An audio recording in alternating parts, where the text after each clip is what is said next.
No, it wasn't me. Leave me alone. Go away. No.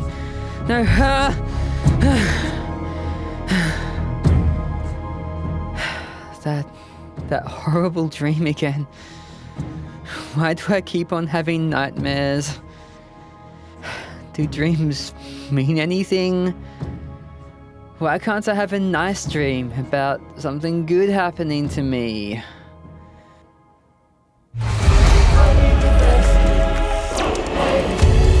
I didn't even know that I was needing rescue. The threats and the dangers I couldn't see, I was heading right to. I needed help, but I didn't know. Needed saving from an evil foe. But I didn't even know that I was needing rescue.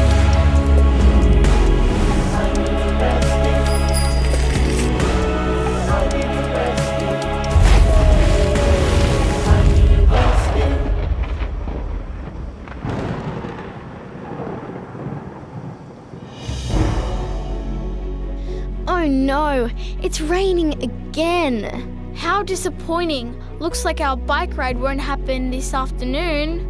I looked at the weather forecast this morning and it's supposed to be fine all day.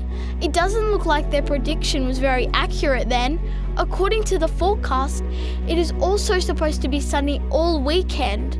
I sure hope that it is, because we are planning on going camping. It doesn't look like you can always trust what the weather reports say. I don't think there is any accurate way to predict and plan things that are going to happen in the future. Would be good if we could. Actually, Mrs. Jones mentioned something about being able to find out things that happen in the future in the book. Really? The book tells you what will happen in the future? Well, I actually haven't seen anything about this myself. I might ask Mrs. Jones about this. I'd be keen to find out more about this too, Mel. Since it's raining and we can't go bike riding, let's go see her now. Excuse me, Mrs. Jones. Good afternoon, Allie. And good afternoon, Mel. How can I help you today, girls? Mrs. Jones, I've been thinking about what you said about the book and how you said it could tell what will happen in the future. Where do we look to find this? So you want to know about the future, girls? We sure do. I would love to know everything that's going to happen. Allie, while you won't find out about the details of everything that's going to happen to you, you will find some very interesting things the Bible says about the future. There are wonderful and encouraging promises that God has made to all of us. So where do we start? A good place to start would be the story of Daniel and the king's dream. I have heard about this Daniel guy. Isn't he the one who ended up in the lion's den? Yes, Mel, that is the same person. But the story I'm referring to happened many years before Daniel was in the lion's den. Okay. Why don't you have a look here at Daniel, chapter 2, and see what it has to say? We will. Thanks, Mrs. Jones. Daniel, I'm here on official business. The king has just made a decree that all the wise men of his kingdom are to be killed. You and your friends are wise men, so this includes you. We are to be killed? But why? What is the reason for this decree? What has upset the king? King Nebuchadnezzar has had a dream. This dream has really distressed the king, so he called the wise men of the country to interpret the dream, to tell him what it means. But, big problem, he doesn't remember what his dream was. The wise men said that they would need to know what his dream was first. So now the king's furious with the wise men and has decreed that they all must die. Ariok, please, take me to see the king. Not a good idea, Daniel. I have never seen the king so angry. I have nothing to lose, Ariok, and I believe in and trust my God. That seems pretty harsh to have all the wise men killed. I mean, how can anyone know what someone else has dreamt? Yeah, it seems like a pretty impossible task. Impossible for people, but not for God. God, we need you now more than ever. The king has had a dream which has really disturbed him, but he can't remember what it was.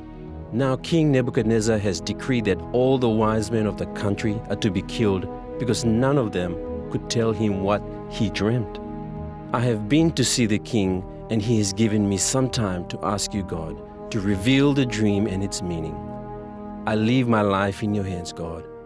If it's your will to save me and my friends, please reveal to us the king's dream and its interpretation. God, I leave my life in your hands. God, I believe you, I'll follow your plan. No matter what happens, no matter what's ahead, trusting you is something I'll never regret. God, I live my life in your hands. God, I believe you, I'll follow your plan. No matter what happens, no matter what's ahead, trusting you is something I'll never regret. God, I know I can trust you. God, I always will love you. God, I'll leave it with you.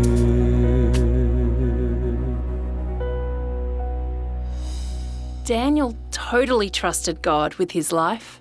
I hope the king didn't kill him and the other wise men. No, I think God told him what the dream was, because this story happened before he even ended up in the lion's den. Daniel, do you have the information I seek? Do you know what I dreamt? Can you give me its interpretation? King Nebuchadnezzar, no one can know what another person dreams.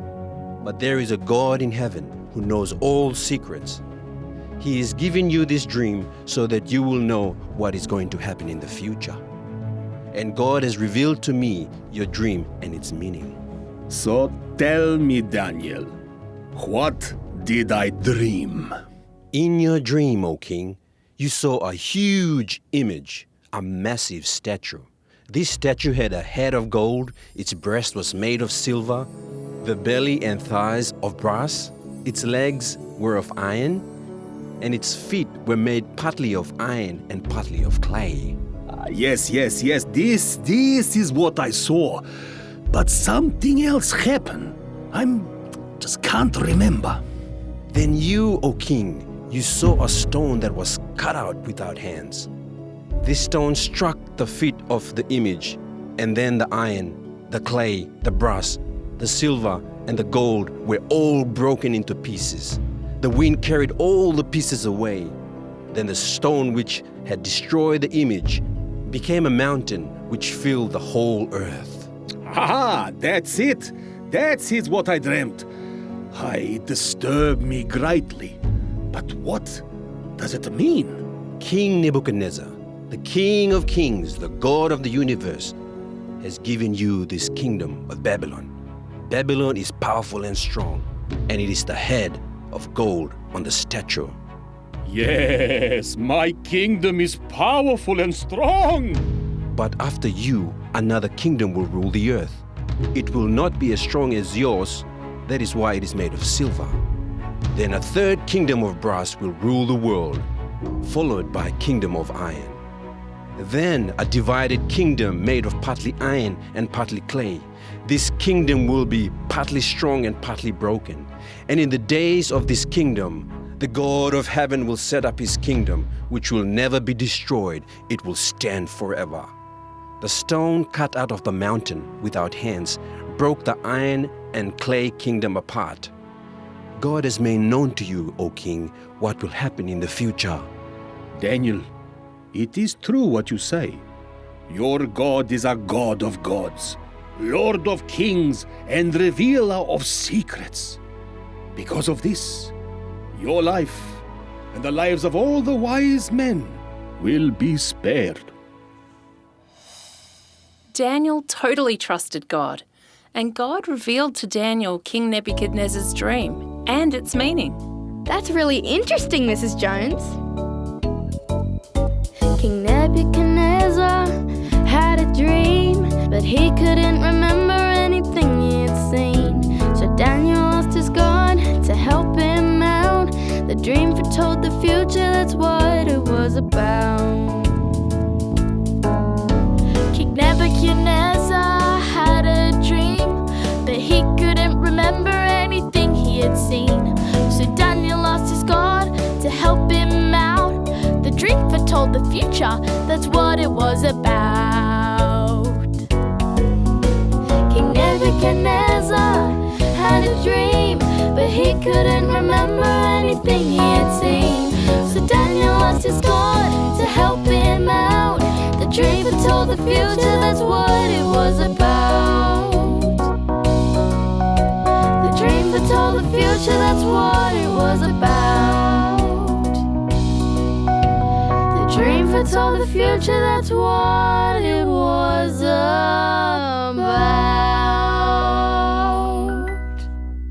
See, I told you Daniel didn't die. Well, it's good he didn't die. But Mrs. Jones, where does all that stuff about kingdoms being destroyed? You know, girls, I actually have a statue of this dream. Why don't you both come back tomorrow and I will explain some more to you. Okay, sounds good, Mrs. Jones.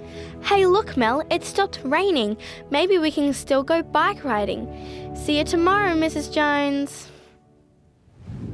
Is practice still on, Mr. Adams? Looks like the rain has cleared, so yes, it is on. Okay, great. Jack, Kade, good to see you both here. And you found your boots, Kade. Yeah, strange how they went from being in my bag to hanging in a tree at the front of the school. Hey, Jack. And strange how my bike had not one, but 2 flat tires. Hey, Kade. Very strange. So right now, both of you can go and run it off with 2 lefts off the oval, then go and wait for me in my office. It sounds like we need to clarify the way we act, behave and treat each other as members of the team, and what is involved in our code of conduct. Off you both go, now! Tony, have you noticed anything different about Jack lately? Well, if you mean different as in he seems to have something bothering him, then yes, I have, Sel. I wonder... Hello? Tony King speaking. How can I help you? Hi, Tony. It's Joe Adams here from the school. I was just wondering if you have a few minutes to catch up on a situation that has been developing at school with Jack that I would like to get on top of before it escalates any further. Yes, for sure, Joe. We were just actually talking about Jack when you rang. What's been happening and how can we help? Well, Tony, Jack and another student seems to be engaged in a bit of a battle at the moment. I had them both in my office this afternoon and have discussed with them the code of conduct they have signed as part of their positions on the team. I wanted to bring you and Sally into the picture so we can work together to sort this situation out. Thanks for drawing our attention to this, Joe. I will definitely have a discussion with Jack tonight. When would you like to meet? I would like to sit down with you both and with Jack. Does tomorrow afternoon work for you and Sal, if you are both available, to meet me in my office at around 4 p.m? We can make that work, Joe. Okay, great. I will catch you both tomorrow. That was Joe Adams. Sounds like there is something going on with Jack. Apparently, he is involved in some sort of war with another student that has been escalating. We have an appointment with Joe tomorrow afternoon at 4 to discuss the situation. Some sort of war? That is very concerning. I will be interested to hear what Jack has to say about this. Hey, Jack, how is that war of yours working out? I got in trouble today with Mr. Adams. He told Mum and Dad, and now we are all having a meeting after school tomorrow. I told you that it was a bad idea, Jack. Well, Kade deserved it, While you have been busy with your silly war, Allie and I have been learning about the future with Mrs. Jones. The future? Yeah, in the book, it tells you what will happen in the future. Mrs. Jones is going to tell us more about it tomorrow at lunchtime. It is really interesting. Well, I'm not sure what my future will look like after the meeting tomorrow afternoon. It sounds interesting what you're saying, though. I might just join you at lunchtime tomorrow in the library, a long way away from the sports field and Mr. Adams' office. We're ready, Mrs. Jones, to find out more about the future. I'm hoping I have a future. Hi, girls, and Jack. Always good to see you in the library. We've been looking at Daniel 2 from the book, and I have the statue I was telling you about right here too. Historians have been able to match up what was predicted in King Nebuchadnezzar's dream with events that actually happened. In the years 605 through to 539 BC, Babylon was a very strong and powerful country, or kingdom. This was the head of gold in the king's dream. What do you mean by BC, Mrs. Jones? BC stands for before Christ was born. So the kingdom of Babylon finished 539 years before Christ was born. That top bit was the country of Babylon? Yes, Allie. And the next part, the breast of silver, was the kingdom of Persia. And it was the strongest kingdom in the world during the years 539 through to 331 BC. And that third section? The kingdom of Greece, represented on the statue by the thighs of brass. Greece ruled the world from 331 through to 168 BC. What about the legs? That was the kingdom of Rome. Rome was the strongest kingdom from 168 BC through to 476 AD. AD? What's that? AD stands for Anno Domini. That is actually a Latin word for the year of the Lord. But what about the bottom bit, the feet? The feet, which are partly made of iron and partly made of clay, show a divided kingdom. It began in 476 AD. This is the kingdom we are living in at the moment. So, Mrs. Jones, we are living in the iron and clay feet? That's right, Mel. We're in a very divided world. There are many powerful countries, but they're not getting along with each other. Not getting along with each other, starting a war. Sounds familiar, doesn't it, Jack? Whatever, Mel. Yeah, you hear that in the news all the time. There is always some sort of conflict happening somewhere. But something is coming after these divided countries. What was that rock that smashed everything? Yes, there will be one more kingdom. The King of Kings will set up his kingdom. A wonderful kingdom of love, peace and harmony. When that happens, it will be the completion of the ultimate rescue. I like the sound of that, Mrs. Jones. I hope the rescue comes before 4 p.m. today. Well, what was that, Jack? Oh, nothing. As you look through history and match up what is written in the Bible, what was predicted so many years ago, with what actually happened in history, it fills you with confidence that this book is true and accurate. Yeah, thanks for telling us. I'm really looking forward to that last kingdom. Me too, Mel. What you have read from the book is reliable and true. Keep reading and searching it, and I will guide you to what you need to know. Hello, Mr. Thomas. Joe Adams here from the school. Hi, Mr. Adams. I'm calling you today as I'm concerned about Kade. Do you have time to have a chat? I have a few minutes. There have been some issues with Kade getting along with others. Kade looks after himself. He tells me he has everything sorted.